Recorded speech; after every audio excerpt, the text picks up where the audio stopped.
Greetings everybody and welcome back to the Austin Lindsay channel. So I get asked a lot what the best light to start out with, and well, it's the Godox AD200 Pro. And that's pretty much it. You can go about your day. But if you need more information, and you look like you do, I have some for you. So first off, I should point out that Godox, Flashpoint, Wistro, and I believe there's like a few other brands out there. They're all just the same light. They're just a different logo on that body. There is a regular and a pro version, and they tack on a, you guessed it, pro at the end of the model. And it can often sound like people are saying a 4-digit number like 8200 Pro, but it's actually letters followed by the number. And I don't know what AD stands for, but the numbers after the letters are the watt seconds. So like 200 watt seconds, or if the AD400 Pro, 400 watt seconds. Same goes for the Flashpoint. They call it the Evolv 200 and 200 Pro. So I always recommend starting out with the Pro version if you're just starting from scratch, you have nothing else. It's a little bit more money, but the upgrades are well worth the minimal cost in the long run. And I'll try and call out those specific differences as I go along. So allow me to give you 6 good reasons, well, let's just say 6 reasons in no particular order why the AD200 Pro is the best light to start out with, or just to have in your kit if you've already got other lights. So reason number 1 is they're interchangeable. Godox, Flashpoint, all these work together. So if you have a Godox system and you see a Flashpoint, light on sale, or if you own a Flashpoint and you come across my AD200 that I accidentally left at my last shoot, you can mix and match any of these with the other brands. Reason number 2 is its power to size ratio. This is 200 watt seconds. This is 400 watt seconds, one stop brighter than this one. And you can see it's a lot larger than the 200 Pro. And 200 watt seconds is a good amount of power to use as a key light indoors and outdoors. And it's roughly equivalent to 3 speedlights.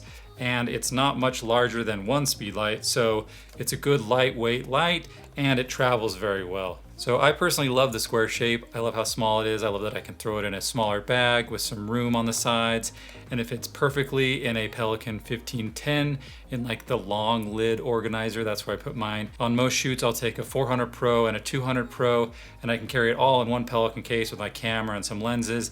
And I've never had an issue getting the shot that I wanted at a shoot. And the difference between the AD200 and the AD200 Pro, I'll point out here, is the regular version, the non-pro version, goes from full power down to 1/128th power, but the Pro version goes from full power down to 1/256th power. And I find this really useful in those times when I'm shooting maybe a wide aperture and I want just a little bit less light output, and I don't have maybe an ND filter or something to put over the light. And another difference between the AD200 Pro, and all the Pro versions have this as far as I'm aware, is they have a color stability mode. It doesn't really make a huge difference if you're just using one light, but if you add a second light and you want your shots to be all, more color accurate between all those lights, this color accurate mode will keep all your strobes much more consistent with each other. So reason number 3 is these interchangeable heads. So the standard kit comes with the fresnel head, and it comes with the bare bulb head. And swapping these heads out is a big reason I recommend this kit for people who are just starting out, because this gives you the opportunity to work with different flash heads with just one purchase. If you want another purchase and you want more variety, you can actually buy the round head and some accessories with this. The cool thing about this one is it gives you a little bit more flexibility with modifiers, because it has some magnetic grids and gels and various other items. So having that option adds just a little bit more versatility to this light. So reason 4 I recommend this light is it's one of the most convenient lights to modify. And I don't mean adding some sweet rims or a racing stripe. I'm talking about grids, softboxes, gels, etc. For anything with a Bowens mount, there's an S bracket for those types of modifiers. And since it has the interchangeable Fresnel head, you can attach a multitude of speedlight style gels, grids, diffusers, snoots, etc. You can do all these same types of modifications with other lights, but for the 200 Pro, many are in a much smaller form factor and easier to carry around. Some people don't like carrying around the S bracket, but with larger lights, gelling them is actually a bigger pain, and modifiers are larger as well and more cumbersome. So when I'm out and about, I'd rather take the S bracket and smaller modifiers any day. So this brings me to reason 5, and that's gelling the lights. So gelling this light is far easier than any other light in their lineup, and this is where I'd recommend to any photographers who already have lights but just want an easier way to work with lights and gels.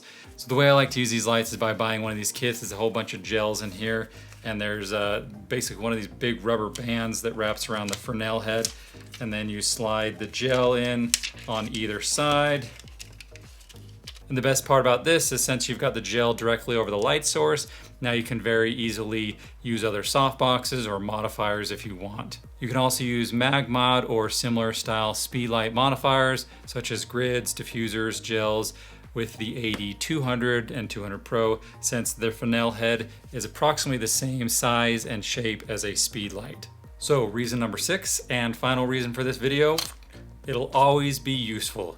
If you buy this light and you decide you need a more powerful light, or if you just want more lights because you're like me, you can always add on. You can keep this light in your kit. You can use it as a hair light or a background light or a side light. You can also use it as a travel light with existing speedlights if you've already got them. And many photographers will tell you it's one of the most versatile lights they own, and you won't regret owning this light either. So if you guys do have any questions, leave them in the comments field. I'll do my best to answer them. And thanks everyone for watching.